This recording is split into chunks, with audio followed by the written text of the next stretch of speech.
Breaking news చూస్తున్నాం. తెలంగాణ ప్రభుత్వం కీలక నిర్ణయం తీసుకుంది.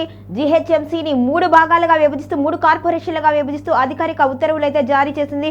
మొత్తానికైతే జీహెచ్ఎంసీ విభజన అనేది ఇప్పుడు చాలా కీలకంగా మారింది. జీహెచ్ఎంసీతో పాటు మల్కాజ్గిరి, సైబరాబాద్ ను ప్రత్యేక కార్పొరేషన్లుగా ఏర్పాటు చేయాలి అని ప్రభుత్వం నిర్ణయం తీసుకుంది. ఈ విభజనలో భాగంగా 3 కార్పొరేషన్లకు కమిషనర్లను కూడా ప్రభుత్వం నియమించింది. జీహెచ్ఎంసీ కార్పొరేషన్ కమిషనర్ గా ఆర్బి కర్ణన్ ను, సైబరాబాద్ కార్పొరేషన్ కమిషనర్ గా శ్రీజన్ను, మల్కాజ్గిరి కార్పొరేషన్ కమిషనర్ గా వినయ్ కృష్ణారెడ్డిని నియమిస్తూ ఉత్తర్వులు జారీ చేసింది. ఈ పరిపాలన పునర్వ్యవస్థీకరణలో భాగంగా మొత్తం 10 మంది ఐఏఎస్ అధికారులు బదిలీలు, నియామకాలు చేపట్టినట్టుగా ప్రభుత్వం ప్రకటించింది.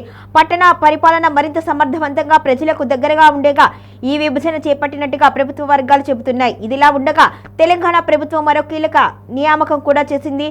సింగరేణి క్వాలరీస్ కంపెనీ లిమిటెడ్ సీఎండీగా జ్యోతి బుద్ధ ప్రకాష్ ను కూడా నియమిస్తూ ప్రత్యేక ఉత్తర్వులు అయితే జారీ చేసింది. మొత్తానికైతే జీహెచ్ఎంసీ విభజనతో హైదరాబాద్ నగర పాలనలో గణనీయమైన మార్పులు చోటు చేసుకునే అవకాశం ఉంది అని అధికారులు భావిస్తున్నారు. కొత్త కార్పొరేషన్ల ఏర్పాటు తర్వాత మౌలిక వసతులు, పట్టణ సేవ నిర్వహణ వేగవంతం అవుతుంది అని కూడా ప్రభుత్వం ఆశిస్తుంది. ఈ నిర్ణయంపై రాజకీయ పరిపాలనా వర్గాల్లో చర్చ మొదలైంది.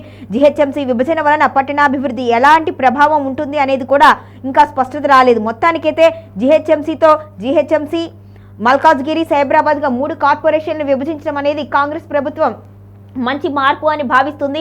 మరి దీని మీద ఎలాంటి సమృద్ధిగా ప్రణాళిక చేస్తారు, అదేవిధంగా అభివృద్ధి ఏ విధంగా ఉంటుంది అనేది కూడా ఇప్పుడు ఆసక్తికర అంశంగా మారింది.